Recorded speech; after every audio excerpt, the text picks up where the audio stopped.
क्या आपने कभी सोचा है कि एक नया तैयारा जब पहली बार रनवे पर आता है तो वो सिर्फ एक परवाज नहीं होती, बल्कि बरसों के ख्वाब, मेहनत और एतमाद की तकमील होती है। आज हम आपको एक ऐसी ही नई उड़ान की कहानी सुनाने जा रहे हैं। एक ऐसी उड़ान जो केरला से शुरू होकर पूरे हिंदुस्तान के आसमान तक पहुंचने वाली है। जी हाँ, शहरी हवाबाजी के शोबे में एक अहम पेशरफ्त के तहत दो नई फिजाई कंपनी अल हिंद एयर और फ्लाई एक्सप्रेस ने वजारत शहरी हवाबाजी से नो ऑब्जेक्शन सर्टिफिकेट हासिल कर लिया है। ये मंजूरी न सिर्फ हवाबाजी के शोबे में एतमाद की अलामत है, बल्कि इस बात का ऐलान भी है कि मुसाफिरों के लिए सफ़र अब मज़ीद आसान, मरबूत और काबिल रसाई होने वाला है।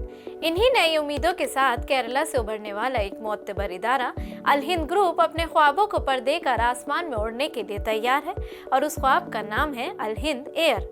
आइए इस वीडियो में हम आपको बताते हैं क्या है इसके पीछे की कहानी। आदाब, मैं हूँ आपके साथ आमना फारूक और आप देख रहे हैं आवाज़ दी वॉइस।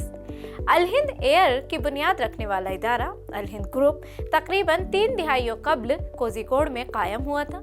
अल हिंद एयर के पीछे जो शख्सियत खड़ी है वो है Mohammad Arif T, Al Hind group of companies के प्रोमोटर और सफर सयाहत की सनत का एक जाना पहचाना नाम। उन्हें सफर और सयाहत के शोबे में 30 साल से ज्यादा का वसी तजर्बा हासिल है। वो न सिर्फ एक कामयाब कारोबारी शख्सियत है, बल्कि इंडियन हज उम्रा एसोसिएशन के जनरल सेक्रेटरी भी हैं।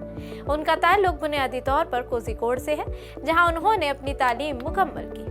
तालीम के मैदान में उन्होंने तारीख और माशियात में बीए किया, साथ ही फार्मोलॉजी में डिग्री हासिल की।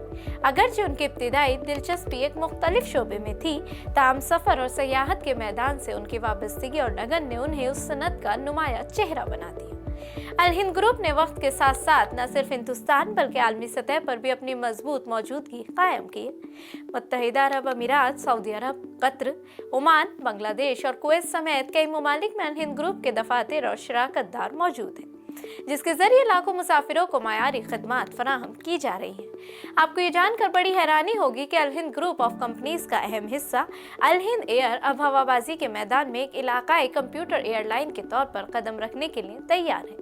कंपनी के मुताबिक इसकी परवाजें रवा साल के इख्तिताम तक शुरू होने की तवक्को है। इब्तिदाई मरहले में एयरलाइन ATR 72-600 तैयारे के बेड़े के साथ अंदरून मुल्क फिजाई सफर पर तवज्जो मरकूज करेगी, ताकि मुसाफिरों को मौसर, महफूज और काबिल एतमाद सफरी सहूलत फराहम की जा सके। 1990 में कायम होने वाला अल हिंद ग्रुप आज एशिया की सफर और टूर मैनेजमेंट सनत का एक मोतबर नाम बन चुका है। अब अल हिंद एयर के आगाज के साथ ये इदारा हवाबाजी के शोबे में भी अपनी शनाख्त मजबूत करने जा रहा है। ये सिर्फ एक नई एयरलाइन नहीं, बल्कि इलाकाई राब्ते, बेहतर सहूलतें और नए मौके की शुरुआत है। अब देखना यह है कि अल हिंद किस तरह हिंदुस्तानी हवाबाजी के मुस्तकबिल को नई सिमत देती है।